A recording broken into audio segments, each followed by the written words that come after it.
And time now for another Dugout Show, live from Terry Park with Ken Tomash. Well, Marisa, I'm going to tell you one thing. There will be more socks here tonight than there are in my top drawer, so please don't get me any for Christmas. The Fort Myers Sun Sox host the Winter Haven Super Sox, first of a three-game set here at Terry Park tonight at 7:05. Now, you know, it is not every day on the Dugout Show we get to interview a true legend of the game. That's the case tonight. Ferguson Jenkins of the Super Sox is our guest. Fergie, first, thanks for joining us. How does it feel to be pitching here? You're pitching very well, 5-1. Are you surprising yourself at all? No, not really. Pitching's been basically half my life. Pitched over 20-some years in a uniform, and the most important thing I try to tell myself is to have a little fun when you're out there playing, and let the chips fall where they may, or the base hits, whatever. Are you having fun? I am, really. We've been winning some ball games and been playing, having fun, and I think the most important thing is a lot of these guys like what they're doing. Mm-hmm. And you obviously like what you're doing. You guys are playing much better ball. Sure. You're only 4.5 games out now. Yeah, I think that's the important thing. We were a game and a half out, and we've had a couple of tough losses, but I think that the most important thing is we're playing, doing something that we like to do. If we weren't, we'd be back home working. One thing I want to ask you for the folks at home, what do you think of the escalation of salaries around these days? I'm leading up to another question, but first, what do you think just about the general escalation of things?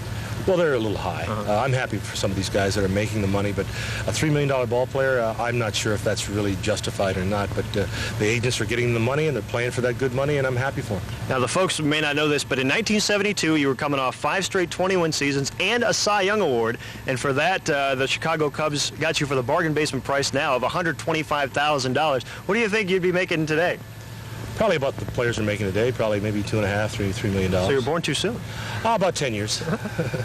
So, but no regrets? No, I was in that era where you had to make that amount of money because they had a reserve clause. Right. I was making the same kind of money that Mays and Mantle and Maris and Gibson, Drysdale, those fellows were making, and I was happy with the salary until about 77, 78 was really got escalated high, and this is where it is right now. One more quick question. The Hall of Fame, you're on the ballot for the second time this year. Are you a little annoyed you haven't gone in yet, or do you think it'll happen?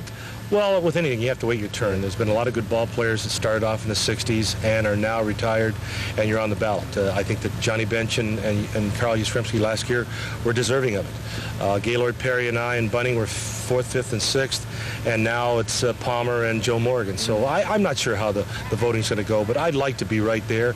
I played with these fellows. I've won many games or done the equivalent of what they've done in their career, so it depends on the fellows who cast the ballots. Well, to baseball fans everywhere, myself included, as a longtime Cub fan, you're a Hall of Famer with us, and we appreciate you taking the time to be on the Dugout Show tonight. Good luck, Fergie. Thank you. All right, let's talk about some other stuff. Can you imagine the Nittany Lions could be joining the Badgers, the Gophers, the Hoosiers, and the Wolverines? Yes, Penn State has been asked to join the Big Ten Conference. That'd be strange. Conference Chairman Stanley Eichenberry confirmed today an invitation has gone out to the Nittany Lions to join the Big Ten. You know, Penn State's always been an independent in football. The Big Ten would love to have a major power from the East join its ranks. Penn State hasn't played in the Rose Bowl since 1923 when they lost to Southern Cal, and here they'd have a chance to compete against some of the country's great teams. So, Joe Paterno, what do you think about making the Big Ten the Big 11? Very pleased about it, if it happens. I think that the schools in the Big Ten are very similar institutions to ours academically, and the land-grant research-oriented universities. And I think it would be a great thing for the prestige of this institution to be identified with those people.